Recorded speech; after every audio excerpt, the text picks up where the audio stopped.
In the interest of saving absolutely everybody's time, I feel like doing a generalized statement to all legacy media inside of the Matrix.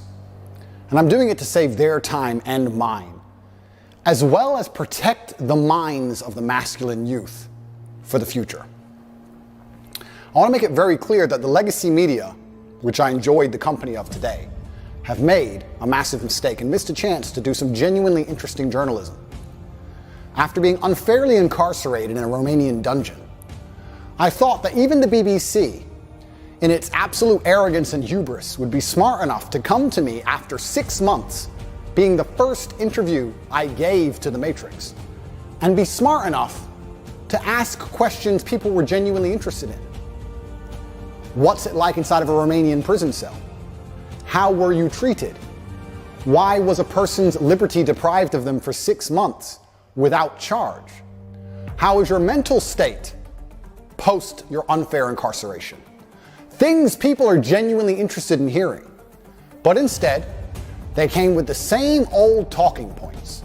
And I'd like to address all of these talking points to the Matrix media now to prevent this happening again, because it's a monumental waste of everybody's time. I say things on the internet. I've been making content on the internet for a very long time. Finding a clip from 2016, 8 years ago, finding a 4-hour-long podcast from 2016, ignoring all context, ignoring everything positive I say about men and women and the world, and taking a single sentence and trying to pretend that's my entire worldview is not the bombshell you think it is. Nobody cares. Everybody understands what satire is. Everybody understands what a joke is. Everybody understands it's the internet. Everybody understands all of these things. Plus, the people who know the truth of my message are very capable of understanding what is satirical and what is true. People are not as stupid as you'd like them to be. Sitting down with me and missing the chance to have a genuinely interesting interview with genuinely interesting questions that people are interested in hearing the answers to, and instead attempting this attack to get this bombshell aha moment is never going to work. Because one, I'm too smart for all of you. And two, nobody cares. Nobody cares I made a joke 8 years ago, because everybody knows I was joking. And everybody knows the truth of my message. So you're wasting absolutely everybody's time. Worse than wasting everybody's time, what you're genuinely doing is damaging the minds of young men. And I think I have a responsibility as one of the most influential men on the planet to protect the minds of young men and all of the men who look up to me. Nobody, no young man below the age of 30 has any interest in what the BBC or the legacy media say. They don't care and they don't watch it, unless I appear on there. So when I sit across from a reporter who says that having a nice car makes you a misogynist, it's disingenuous. And also, financial success correct. With a Bugatti and a cigar, but it comes with a side order of misogyny. How does having a Bugatti and a cigar come with misogyny? Because it's all mixed together in what you teach. I find that to be extremely dangerous rhetoric. I find that to be extremist rhetoric. And I think it's very dangerous for young men to think if they work hard for something in their lives, if they dedicate themselves and they're diligent and hardworking and they try hard, that they'll be a bad person. I hate the idea of a world where a man who dedicates himself to excellence so he can enjoy the finer things in life is criticized and ostracized and called horrible names purely because he's been a hardworking male. And I don't like young men hearing these extremist ideas. And they're only going to hear these extremist ideas if they watch the BBC, which is an extremist organization. And they're only going to watch the BBC if I talk to the BBC. So I feel like now that these people have proved themselves to be extremist and very damaging to the minds of young men, I have an obligation to not interact with them very much, because I don't want them spreading their extremist propaganda.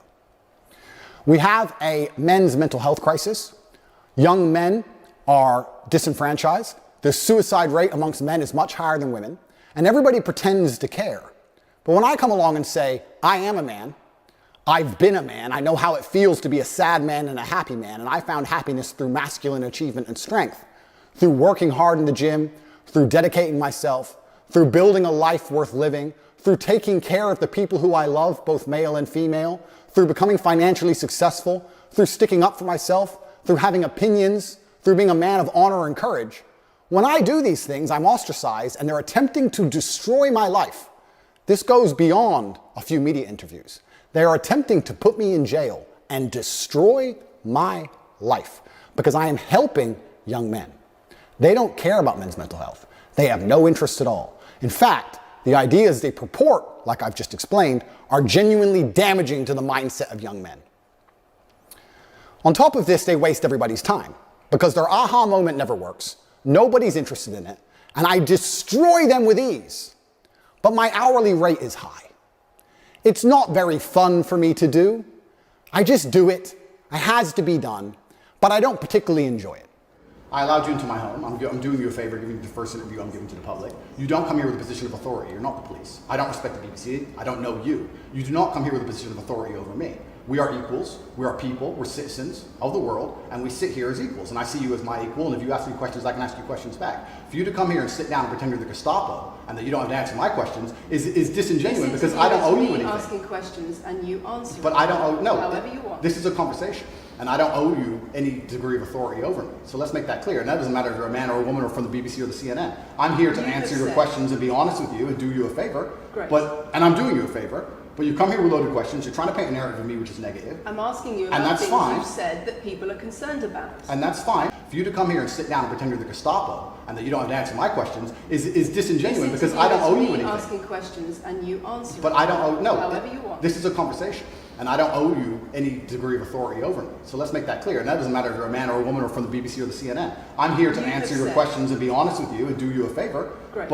And I'm doing you a favor. But you come here with loaded questions, you're trying to paint a narrative of me which is negative. I'm asking you about things you've said that people are concerned about. And that's fine, but you're not going to sit here and say you don't answer my questions because you're not above me. So, in the interest of spreading good and positivity in the world, which is my number one objective, I am making this clear to all legacy media outlets. I will no longer interact with you for free. Nobody cares that you lie about me and nobody cares what you say. You have destroyed all of your credibility in the last 4 years of constantly lying about everything. And continuing to lie about me will only destroy your credibility further. I have an organization called Tate Pledge, which you can see. Go to CobraTate.com and click at Tate Pledge, and you will see that I dedicate $25 million a year to feeding children, both male and female, in war-torn countries. I would like to think that even the legacy media can agree that feeding children in Sudan, or Turkish children after an earthquake, or Syrian children in refugee camps, is a pretty positive thing to do for the world.